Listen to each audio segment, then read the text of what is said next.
Same ఇదే బీహార్లో జరిగింది కాబట్టి చెప్తున్నా అధ్యక్ష. మేము దయచేసి మేము రాజకీయంగా మాట్లాడలేము. మా సూచన పరిగణన తీసుకుంటే ఈ బిల్లు పాస్ అయ్యి రాజ్యాంగ పరంగా మన చిక్కులు లేకుండా యావరేజ్ చిక్కులు కావాలని కోరుకున్న వ్యక్తిని మేము. కాబట్టి జీవో నెంబరు 18 తీసుకొచ్చారు అధ్యక్ష. సభ నేను గౌరవ సభ్యుని కన్సర్న్ కు ధన్యవాదాలు. బలహీన వర్గాలకు సంబంధించి వారి పార్టీకి సంబంధించిన కన్సర్న్ ధన్యవాదాలు.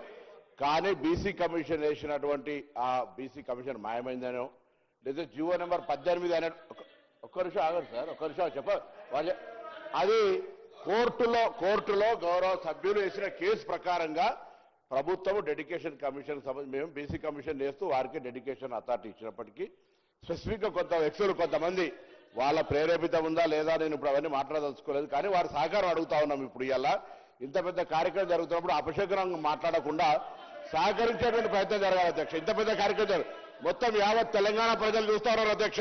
10 సంవత్సరాల్లో ఏం జరిగింది, 2018 చట్టం ఎవరు విమర్శించదలుచుకోలేదు. ఒకటే మరి జీవో 18 కోర్టు ఆదేశాల మేరకు 24 గంటల్లో డెడికేషన్ కమిషన్ చేసినటువంటి చిత్తశుద్ధితో ఉన్నదనే మాట దయచేసి గౌరవ సభ్యునికి సమాజానికి చెప్తారు. తప్పుడు వార్త పోవద్దనేటువంటి ఆలోచన తప్ప బీసీ కమిషన్ మాయమైపోయింది, బీసీ కమిషన్ లేదు, జీవో 18 నెంబర్ తెచ్చారు అనేటువంటి రాంగ్ మంత్రిగా పనిచేసినారు బలహీన వర్గాల శాఖ. వారికి విజ్ఞతగా వదిలేస్తాను. గౌరవ ముఖ్యమంత్రి సభలో ఉన్న అధ్యక్ష, నేను తప్పు చేస్తే మీరు సరి చేయండి. మంత్రి గారికి వాస్తవ తెలివై, ఎందుకంటే చెప్పేది వాస్తవం చెప్పాలి నేను చెప్పాలి. సార్ ఆనరబుల్ మెంబర్ గౌరవనీయులు మాజీ మంత్రి గారు గౌరవ శాసనసభ్యులు కమలాకర్ గారు వారు చేసే రిమార్క్స్ సరైనది కాదు అధ్యక్ష. You have to take back అధ్యక్ష. పూర్తి స్థాయిలో అవగాహనతోనే వారు ఈరోజు ప్రత్యేకించి జిఓఎంఎస్ 26 కానీ 18కి సంబంధించిన అంశం విషయంలో వివరణ ఇవ్వటం జరిగింది అధ్యక్ష. ఎందుకంటే it has to go to public. వారు చెప్పే ఒక అంశం పబ్లిక్ పోయి మేము ఈరోజు నేను కాదు సార్, మేము మిమ్మల్ని ఏం కాదంటలేను. ఇఫ్ యూఆర్ అగేన్స్ట్ ఓబీసీసీ రావద్దు అనుకుంటే మీరు చెప్పండి, రావద్దు అంటే ఊరుకుంటాము. మీకు వద్దు, మీ పార్టీకి వద్దు, ఓబీసీ రిజర్వేషన్ వద్దు అనుకోండి, ఈ విధంగా అవరోధం కలిగిస్తామంటే చెప్పండి సార్. వారి ఒపీనియన్ కూడా ఈ రోజు వారు ఆ విధంగా మాట్లాడటం సరికాదు. నేను దయచేసి please take back your remarks sir. గౌరవ సభ్యులు కమలాకర్ గారు, గతంలో మీరు మంత్రి పదవి చేశారు.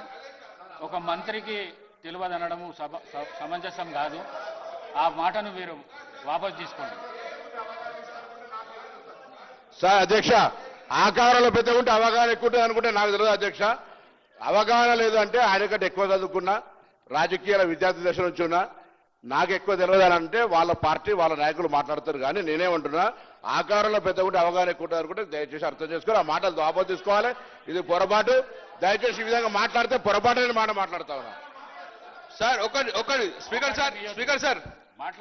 సార్ నేను బాడీ షేమింగ్ నుంచి మాట్లాడితే కూడా చాలా కాంట్రాస్ట్ అవుతుంది సార్. గౌరవ ముఖ్యమంత్రి హాల్లో ఉన్నారు అధ్యక్ష. నేను తప్పు మాట్లాడలేదు, క్లియర్ చెప్తున్నా.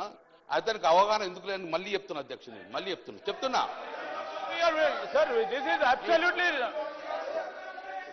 ఎందుకు అనవసరంగా ఎందుకు సార్ అది